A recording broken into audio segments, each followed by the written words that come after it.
Hello అండి, నమస్తే. నేను మీ doctor Varun, consultant neurologist TX hospitals. ఈరోజు నేను డిస్కస్ చేయబోయే టాపిక్ పార్కిన్సన్స్ డిసీజ్. అసలు ఈ పార్కిన్సన్స్ డిసీజ్ ఎందుకు వస్తుంది? పార్కిన్సన్స్ డిసీజ్ అన్నది బ్రెయిన్లో డోపమిన్ అన్న కెమికల్ లోపం వల్ల వచ్చే డిసీజ్. దీనిని సాధారణంగా మనం పెద్దవారిలో చూస్తూ ఉంటాం. కొందరు చిన్నవారిలో జన్యుపరమైన సమస్యల వల్ల కూడా పార్కిన్సన్స్ జబ్బు తలెత్తే ప్రమాదం ఉంది. ఈ పార్కిన్సన్స్ జబ్బు యొక్క లక్షణాలు తెలుసుకుందాం. పార్కిన్సన్స్ వ్యాధిగ్రస్తుల్ని చూసినట్టయితే వారికి సాధారణంగా వాళ్ళు ఫేస్ చేసే ప్రాబ్లం చేతులు వణకడం, చేతులు స్లోగా అయిపోవడం, స్టిఫ్గా అనిపించడం.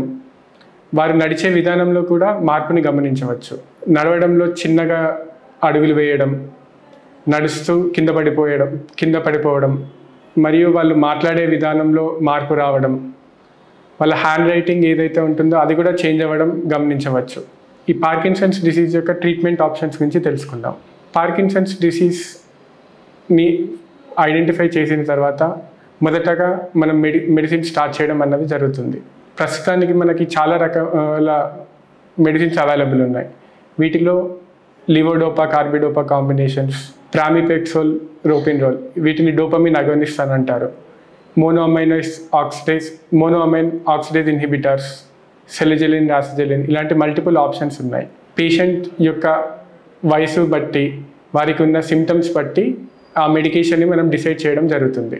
వీటిని అన్నీ అడ్జస్ట్ చేసి అయినా కూడా పేషెంట్కి అంత సిమ్టమేటిక్ రిలీఫ్ లేనప్పుడు మనం సర్జికల్ ఆప్షన్కి ప్రొసీడ్ అవ్వడం జరుగుతుంది.